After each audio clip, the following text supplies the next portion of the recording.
Hi friends, దేశంలో అనేక ఆలయాలు ఉన్నాయి. ఇందులో కొన్ని చాలా ప్రముఖంగా భావించే భక్తులు ఉన్నారు. ఈరోజు వీడియోలో అలాంటి 5 ప్రసిద్ధ ఆలయాల గురించి తెలుసుకుందాం. బృహదీశ్వర మందిరం ఈ రోజుల్లో ఇంజనీర్లు తమ మేధాశక్తితో ఒకదాని మించి ఒకటిగా ఆకాశ అరణ్యాలను, అద్భుత భవనాలను నిర్మిస్తున్నారు. ఇలాంటి వాటిని నిర్మించేందుకు ఇంజనీర్లకు క్రేన్ లాంటి భారీ ఆధునిక పరికరాల అవసరం ఉంటుంది. భారతదేశంలో వేల సంవత్సరాల క్రితమే అద్భుతమైన భవంతులు క్రేన్ లాంటివి లేకుండా ఎలా నిర్మించి ఉంటారో అని ఆధునిక శాస్త్రవేత్తలు ఆశ్చర్యం వ్యక్తం చేస్తూ ఉంటారు. అలాంటి అద్భుత కట్టడాలలో ఒకటి బృహదీశ్వర ఆలయం. తమిళనాడులోని తంజావూరులో ఈ ఆలయం కొలువై ఉన్నది. ఈ ఆలయం ఆర్కిటెక్చర్ చాలా అద్భుతమని చెప్పాలి. ఈ ఆలయాన్ని 11వ శతాబ్దంలో చోళులు నిర్మించారు. రాజరాజ చోళుని కుమారుడు మొదటి రాజేంద్ర చోళుడు ఈ ఆలయాన్ని నిర్మించారు.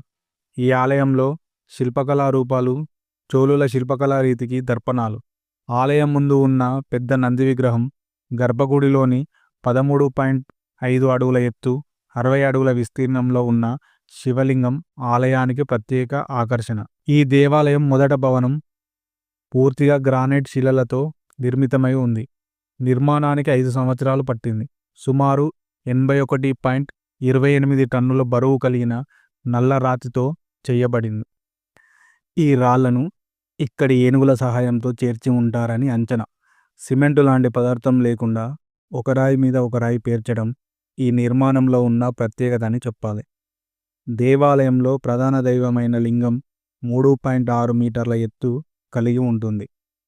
ఈ దేవాలయం ప్రాకారం 240 మీటర్ల పొడవు, 125 మీటర్ల వెడల్పు కలిగి ఉంటుంది. బయటి గోడలపై, అంతస్తులపై తమిళనాడు రాష్ట్రానికి చెందిన 81 సాంప్రదాయక నృత్య కారణాలు చెక్కబడి ఉన్నాయి. ఈ దేవాలయం యునెస్కో ప్రపంచ వారసత్వ ప్రదేశంగా గుర్తించబడింది. భారతదేశపు అతిపెద్ద దేవాలయంగా కూడా గుర్తింపు పొందింది. కైలాస ఆలయం, ఎల్లోరా గుహలు. కైలాసనాథ దేవాలయం భారతదేశంలోని మహారాష్ట్రలోని ఛత్రపతి సంభాజీనగర్ జిల్లా సమీపంలోని ఎల్లోరా గుహల వద్ద ఉన్న రాతితో కట్టించిన హిందూ దేవాలయాల్లో అతిపెద్దది. హిందూ, బౌద్ధ, జైన మతాల ప్రభావం ఈ ఆలయ నిర్మాణంలో కనిపిస్తుంది. కైలాస దేవాలయం మరాఠాలో అతిపెద్దది.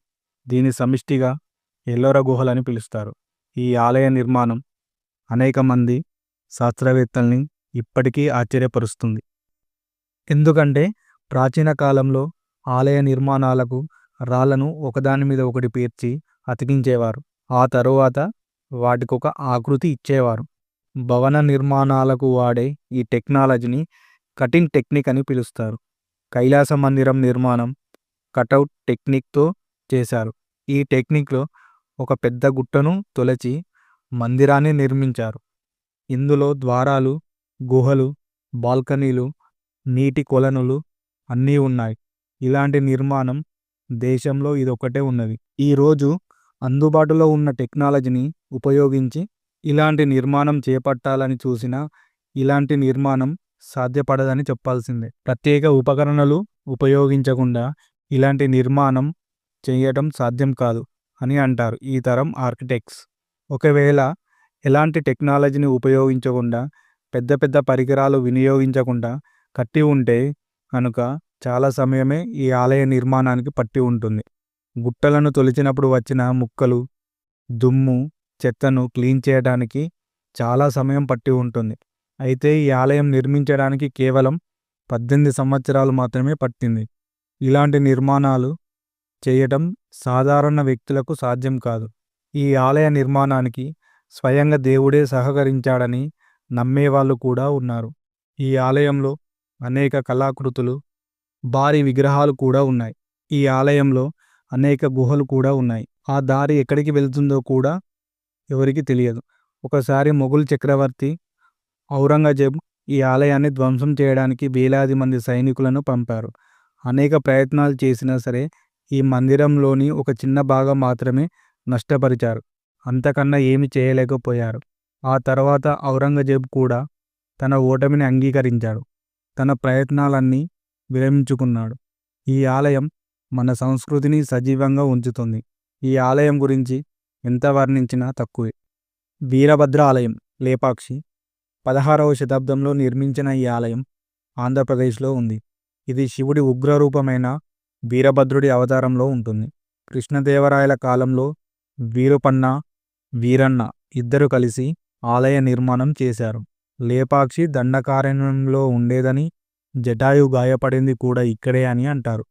సీతను అపహరించకపోతున్న రావణాసురుడితో యుద్ధం చేసి జటాయువు ఇక్కడే చనిపోయాడు అని రాములవారు జటాయువు చెప్పిన విషయం అంతా విని కృతజ్ఞతతో లేపాక్షి అని మోక్షం ప్రసాదించిన ప్రదేశమని, కొద్దిమంది ఇలా లేపాక్షి ఆలయం అయిందని కూడా అంటారు. ఈ ఆలయాన్ని హ్యాంగింగ్ పిల్లర్స్ అని కూడా సంబోధిస్తారు. ఇక్కడ అనేక పిల్లర్స్ కనిపిస్తాయి. ఇందులో ఒక పిల్లర్ అయితే భూమిని తాకకుండా నిలబడి ఉంటుంది. ఈ వేలాడే పిల్లర్ని చూసేందుకు చాలామంది వస్తూ ఉంటారు. ఈ పిల్లర్ క్రింది నుంచి బట్టలను అటు ఇటు తిప్పి చూస్తారు. ఆ కాలంలో ఇలాంటి పిల్లర్ను ఎలా నిర్మించారని ఆశ్చర్యం కలుగుతుంది. ఈ ఆలయంలో ప్రాచీన కళ కనిపిస్తుంది.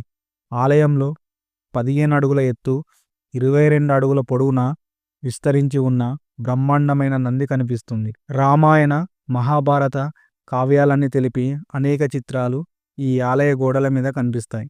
ఏకశిల నంది విగ్రహం టీవీగా కూర్చున్న భంగిమలో ఉంటుంది. అనేక అద్భుతాలతో నిర్మితమైన ఈ ఆలయం చూసేందుకు కన్నుల పండుగగా ఉంటుంది.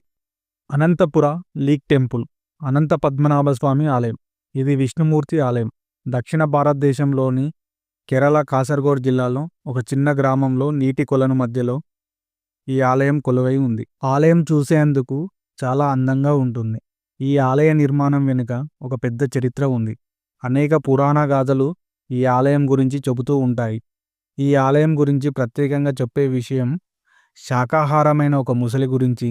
అసలు మాంసాహారమే ముట్టని ఒక ముసలి. ఈ శాకాహార ముసలి పేరు ఒబియా. ఈ మందిరాన్ని రక్షించే ముసలి ఇదేనని చెబుతూ ఉంటారు. ఈ ముసలి ఇప్పటి వరకు ఒక మనిషి మీద కూడా దాడి చేయలేదు.